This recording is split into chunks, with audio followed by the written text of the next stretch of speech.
অবস্থা স্থিতিশীল, এভার কেয়ারে চীনের মেডিকেল টিম।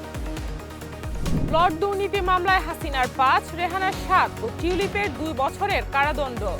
জোড়া গলিতে হাঁটার চিন্তা করলে আরেকটা 5 আগস্ট হবে, মন্তব্য জামায়াত আমিরের। তারেক রহমান আগামী নির্বাচনে প্রার্থী হতে ও ভোট দিতে পারবেন, জানালেন ইসি সচিব। যুক্তরাষ্ট্রে আশ্রয় সংক্রান্ত সিদ্ধান্তে স্থগিতাদেশ দীর্ঘদিন স্থায়ী হবে, মন্তব্য ট্রাম্পের। আসসালামু আলাইকুম। দিগন্ত প্রাইম টাইমে সবাইকে আমন্ত্রণ জানাচ্ছি, আমি সাইমা আক্তার। শুনছিলেন সংবাদ শিরোনাম, এবার বিস্তারিত। বিএনপি চেয়ারপারসন ও সাবেক প্রধানমন্ত্রী খালেদা জিয়ার অবস্থা স্থিতিশীল। চিকিৎসকদের নিবিড় পর্যবেক্ষণে তার চিকিৎসা চলছে বলে জানিয়েছেন দলটির মহাসচিব মির্জা ফখরুল ইসলাম আলমগীর। সোমবার দুপুরে গণমাধ্যমকে তিনি একথা জানান। এদিকে খালেদা জিয়ার চিকিৎসায় সহায়তা করতে চীন থেকে আসা 5 বিশেষজ্ঞ চিকিৎসক ঢাকায় পৌঁছেছেন। গণমাধ্যমকে তথ্যটি নিশ্চিত করেছেন খালেদা জিয়ার ব্যক্তিগত চিকিৎসক আল মামুন। তিনি বলেন, বেগম খালেদা জিয়ার চিকিৎসায় 5 সদস্যের চীনের প্রাথমিক মেডিকেল দল এভার কেয়ার হাসপাতালে পৌঁছেছেন। মূল চিকিৎসক দল আগামীকাল আসবেন। পূর্বাচলে প্লট দুর্নীতির মামলায় ক্ষমতাচ্যুত প্রধানমন্ত্রী শেখ হাসিনাকে 5 বছরের কারাদণ্ড দিয়েছেন আদালত। একই মামলায় তার বোন শেখ রেহানাকে 7 বছর ও টিউলিপ সিদ্দিককে 2 বছরের কারাদণ্ড দেওয়া হয়েছে। সোমবার দুপুরে ঢাকার বিশেষ জজ আদালত 4-এর বিচারক মোহাম্মদ রবিউল আলম এ রায় দেন। মামলার অভিযোগ থেকে জানা যায়, শেখ রেহানার বিরুদ্ধে ক্ষমতার অপব্যবহার ও অনিয়মের মাধ্যমে পূর্বাচল নতুন শহর প্রকল্পে 10 কাঠা প্লট বরাদ্দ নেওয়ার অভিযোগে চলতি বছরের 13 জানুয়ারি মামলা করে দুদক। তদন্ত শেষে গত 10 মার্চ 17 জনের বিরুদ্ধে আদালতে অভিযোগপত্র দাখিল করেন তদন্ত কর্মকর্তা দুদকের সহকারী পরিচালক আফনান জান্নাত কিয়া। গত 31 জুলাই একই আদালত আসামিদের বিরুদ্ধে অভিযোগ গঠন করে বিচার শুরুর আদেশ দেন। হুঁশিয়ারি উচ্চারণ করে জামায়াতে ইসলামীর আমির ডাক্তার শফিকুর রহমান বলেছেন, দিশেহারা হয়ে কেউ যদি চোরাগলিতে হাঁটার চিন্তা করেন তাহলে প্রয়োজনে আরেকটা 5 আগস্ট অনুষ্ঠিত হবে। সোমবার বিকেলে খুলনায় জামায়াতে ইসলামী সহ 8 দলের বিভাগীয় সমাবেশে তিনি একথা বলেন। কিছু দল এবং ব্যক্তি বাংলাদেশকে দফায় দফায় দুর্নীতিতে চ্যাম্পিয়ন করে বিশ্বের দরবারে অপমানিত করেছে। এদের সবার অতীত রেকর্ড দেশের জনগণের হাতে আছে উল্লেখ করে ডাক্তার শফিকুর রহমান বলেন, ফ্যাসিবাদ, দুর্নীতি, বৈষম্য, দুঃশাসনের বিরুদ্ধে 5 আগস্টের বিপ্লব অনুষ্ঠিত হয়েছিল।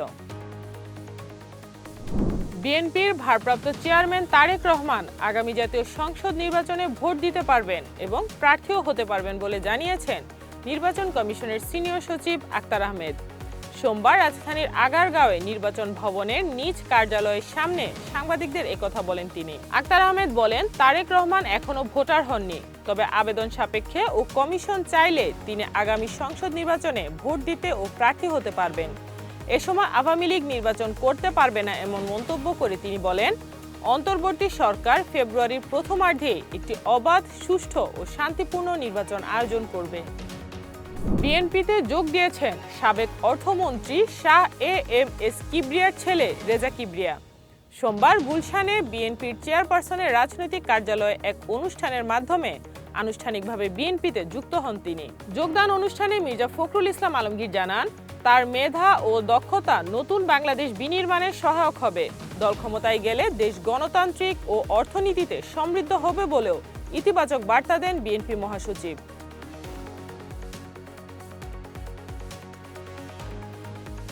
মার্কিন প্রেসিডেন্ট ডোনাল্ড ট্রাম্প বলেছেন, যুক্তরাষ্ট্রে আশ্রয় সংক্রান্ত সিদ্ধান্তে জারি করা স্থগিতাবস্থা দীর্ঘ সময় বজায় রাখার ইচ্ছা আছে তার প্রশাসনের। গত 26 নভেম্বর ওয়াশিংটনে ঘটে যাওয়া গুলির ঘটনার পর ট্রাম্প প্রশাসন এই নির্দেশনা জারি করেছে। কতদিন এই অবস্থা চালু থাকবে এমন প্রশ্নের উত্তরে ট্রাম্প বলেন, কোনো সময়সীমা নেই। তিনি আরও জানান, এই পদক্ষেপটি 19টি দেশের সাথে একটি তালিকার সাথে সম্পর্কিত। ওই 19টি দেশ ইতিমধ্যেই যুক্তরাষ্ট্রের ভ্রমণ নিষেধাজ্ঞার আওতায় রয়েছে বলে হোমল্যান্ড সিকিউরিটি বিভাগ জানিয়েছে।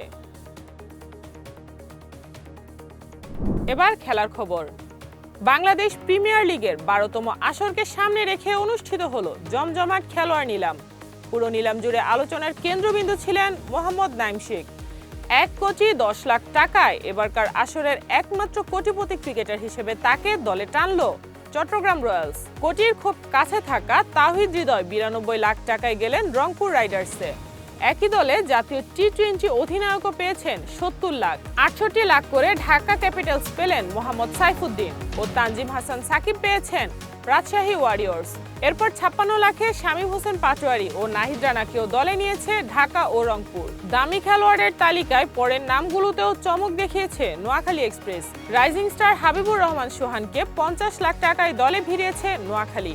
এছাড়াও অভিজ্ঞ দুই তারকা মুশফিকুর রহিম ও মাহমুদুল্লাহ রিয়াদকেও ফিরিয়ে এনেছে রংপুর ও রাজশাহী। এই ছিল আজকের প্রাইম টাইমে। এরপর রাত 10টায় এক নজরে বিশ্বের আলোচিত সংবাদ। সবাইকে দেখার আমন্ত্রণ জানাচ্ছি। এতক্ষণ সাথে থাকার জন্য ধন্যবাদ।